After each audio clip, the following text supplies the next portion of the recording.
Hi, Todd VanDenburg here with VanDenburg Capital Management and another Uncommon Sense update. So not even sure where to begin. Since our last update, Ruth Bader Ginsburg passed away and the markets went crazy.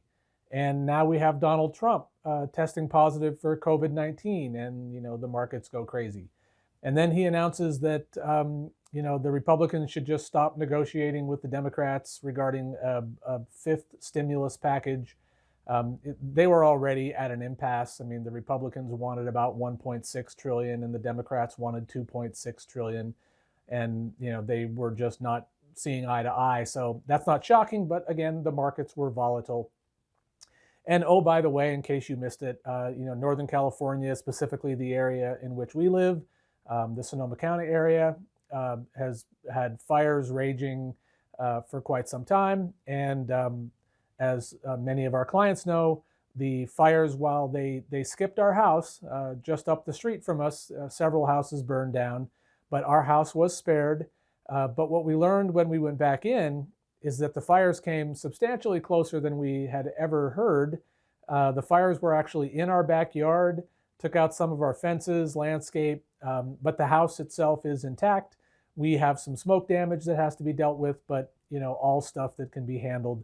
We're very fortunate and very thankful to the first responders who were clearly standing in our backyard with a fire hose, putting out fires that were coming up the hill behind our house.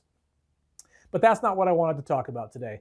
What I want to talk about today is just the increased level of volatility and just general anxiety that we're seeing in the markets and in the economy and just in our country as we approach this election.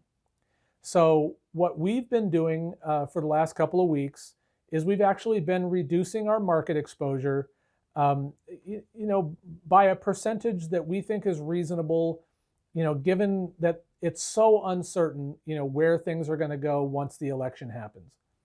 So, we're investors, we're not speculators, we're not trying to time the market, and we don't think anybody else should either. But it just seems prudent at this point, given how highly charged the current environment is, to just maybe take a little bit of the gains that we've seen since the lows of March, which we've all seen gains since the lows of March, is just to take some of it off the table for a few weeks, just to see, how things pan out. Because the last thing that we want to do is have everything drop by 20% and then have to recover all that over the coming years.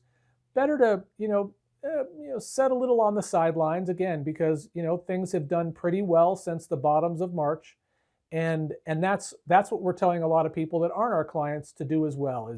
Is just maybe it's time to take a little bit more of a conservative position, not wholly conservative. We're not even suggesting sell everything, because we certainly haven't.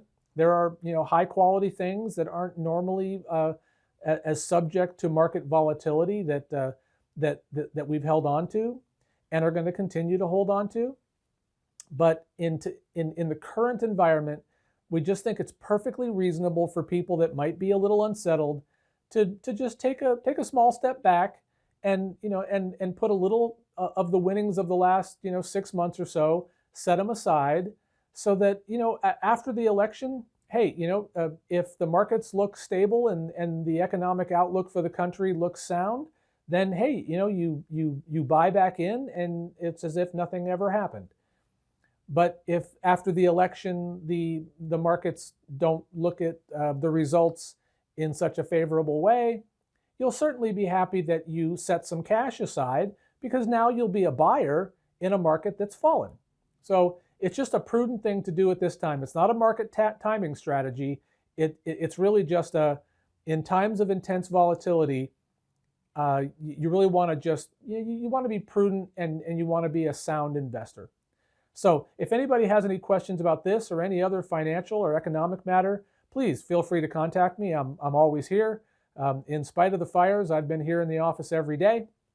But that was your update. I hope you enjoyed it. If you did, give us a like, give us a share, and I'll be back soon with another Uncommon Sense update.